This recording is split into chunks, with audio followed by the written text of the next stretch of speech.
À l'article 1er bis grand C, un amendement 406 du gouvernement. Monsieur le ministre, je vous invite à nous le présenter. Monsieur le ministre.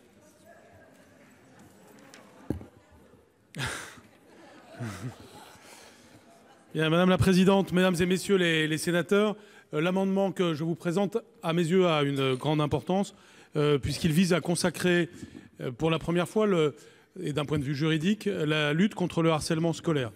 Ce phénomène est évidemment un phénomène que l'on doit prendre très au sérieux. C'est un phénomène qui n'est pas spécifiquement français, c'est un phénomène mondial.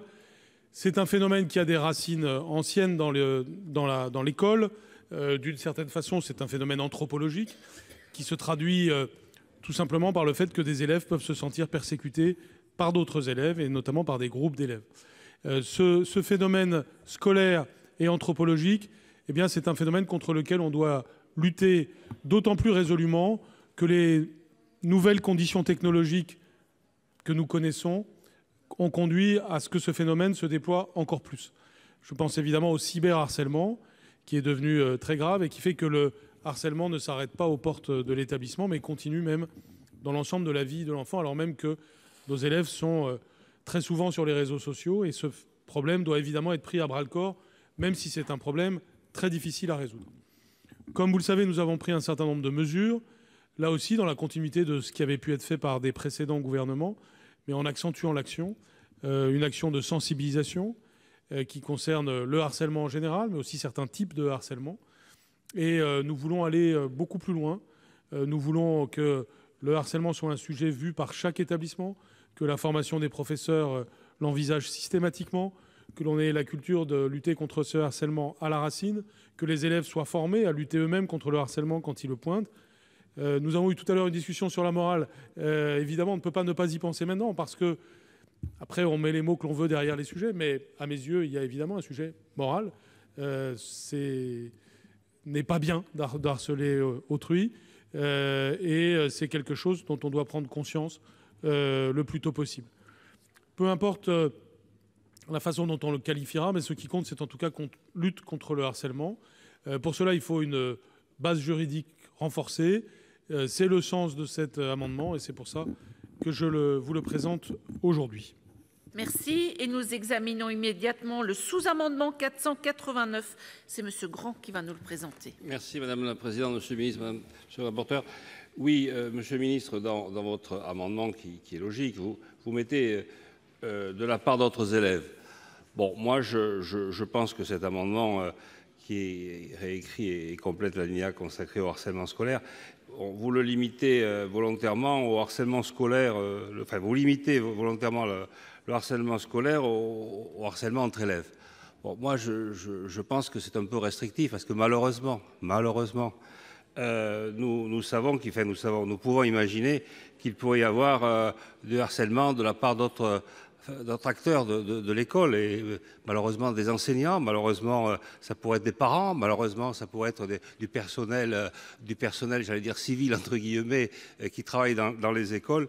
Voilà pourquoi je pense qu'il faudrait enlever la notion uniquement entre enfants, parce qu'on sait que ça peut malheureusement, et l'actualité, les faits divers montrent que des fois dans l'école, il y a des gens qui ne devraient pas y être, leur place serait ailleurs que dans l'école. Voilà, donc je prêche un peu pour cela. Monsieur le rapporteur, quel est l'avis de la commission sur cet amendement et le sous-amendement? Madame la Présidente, je voudrais un peu revenir sur ce qui explique pourquoi la commission, sur ce sujet grave, avait réécrit le texte venu de l'Assemblée nationale. Nous le trouvions écrit de manière trop complexe par rapport à un sujet qui méritait d'être explicité de manière extrêmement simple et forte. Voilà pourquoi nous avions proposé une rédaction de grande simplicité, mais qui disait les choses très simplement. Aucun élève ne doit subir de harcèlement scolaire. Monsieur le ministre nous propose une autre rédaction qui, par rapport à cette Assemblée, a le mérite aussi de dire les choses fortement, simplement et écrit de manière claire. Donc la commission va s'en remettre à la sagesse du Sénat par rapport au texte de Monsieur le ministre.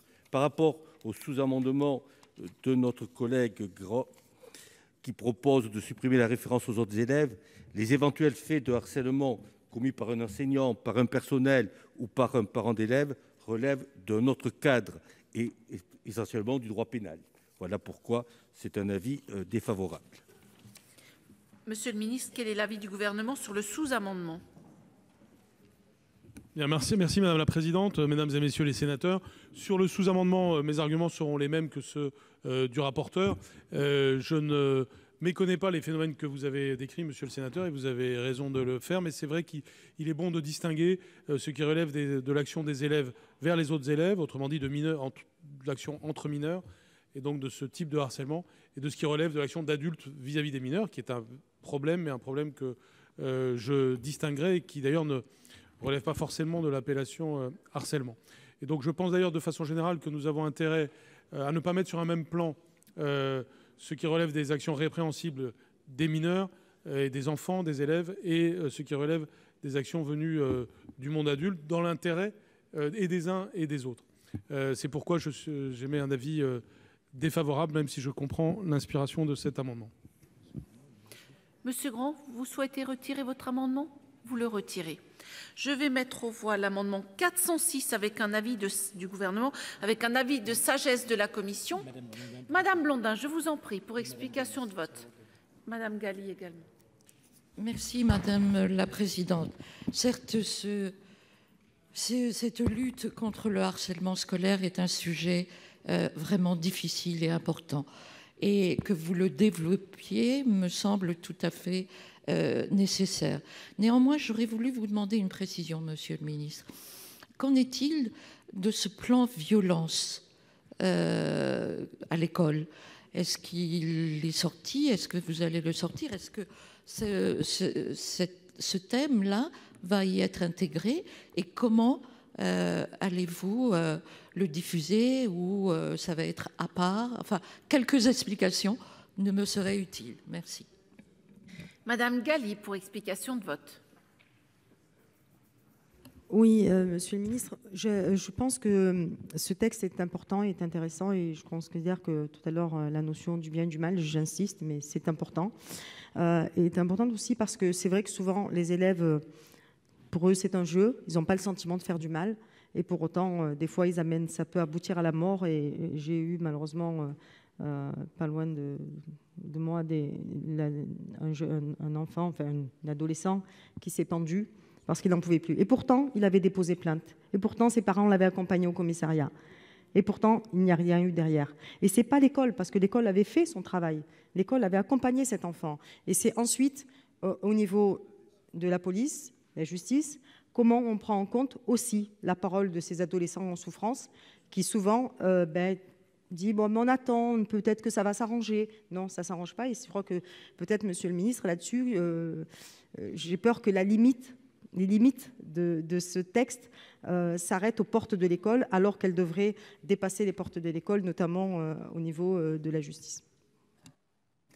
Monsieur le Ministre, vous souhaitez apporter des réponses aux questions qui vous ont été posées ? Je vais le faire rapidement, Madame la Présidente, vu l'heure tardive, mais évidemment, je ne peux pas ne pas répondre à votre question sur la lutte contre la violence. Alors là, il est évident qu'on doit avoir une vision complète et cohérente de l'ensemble de la stratégie que l'on doit avoir contre les phénomènes de violence dans le système scolaire, et que le harcèlement, évidemment, fait partie du sujet. Il n'y a aucun doute sur ce point. La question des violences a fait l'objet déjà d'un premier train de mesures. On le souligne trop peu, je trouve, puisque au mois de novembre dernier, j'ai déjà été amené à affirmer que tout ce qui relevait de l'éducation nationale stricto sensu devait donc s'accomplir. Et donc, c'est ainsi que nous avons pris des premières mesures en matière de signalement systématique de tous les faits, en matière de simplification des conseils de discipline, et plus généralement en matière de remontée des informations et donc de réaction de l'institution en la matière. Ce qui a été dit tout à l'heure sur les équipes que nous avons formées sur la laïcité est aussi relié à cela, puisque c'est des équipes formées sur laïcité, racisme et antisémitisme, ce qui parfois les conduit à intervenir sur les enjeux de violence. Par ailleurs, il y a des sujets en matière de violence scolaire qui sont de nature interministérielle. Ce n'est pas le cas du harcèlement, qui est un sujet que l'éducation nationale peut régler en propre, même si, bien sûr, il peut y avoir des coopérations avec d'autres instances. Sur ces sujets qui sont de nature interministérielle et qui sont donc par définition complexes, reconnaissons-le, impliquant et la justice, et la police, et les affaires sociales. Il y a un travail interministériel qui est accompli, et c'est vrai, nous avons à plusieurs reprises repoussé l'échéance pour approfondir ce qui était nécessaire, sachant que dès le début, ce travail avait pour vocation de s'accomplir pour la rentrée 2019, ce qui en effet va se réaliser. Et donc pour répondre à votre question, sur une triple dimension qui est d'une part la sécurité aux abords des établissements, et donc la coopération entre l'éducation nationale et la police, et dans une certaine mesure la justice. Deuxièmement, la coresponsabilisation des familles, sujet que nous avons un peu abordé tout à l'heure et qui suppose une approche fine et individualisée en lien avec les administrations sociales et les collectivités locales. Et en troisième lieu, la création ou la réarticulation de structures dédiées aux élèves polyexclus et donc qui nécessitent un suivi particulier, avec notamment ce qu'on appelle jusqu'à présent les dispositifs relais. Sur ces trois dimensions, ce travail interministériel sera mûr au mois de juin et pourra donc être annoncé au mois de juin. Il emportera des dispositions réglementaires, bien entendu avec toute à la fois la concertation et la publicité nécessaires, de façon à être opérationnel pour la rentrée de septembre prochain. Je vais mettre aux voix l'amendement du Gouvernement avec un avis de sagesse de la Commission, qui est pour son adoption. Qui est contre? Il est adopté. Je mets aux voix l'article 1er bis grand C, qui est pour son adoption. Qui est contre? Il est adopté.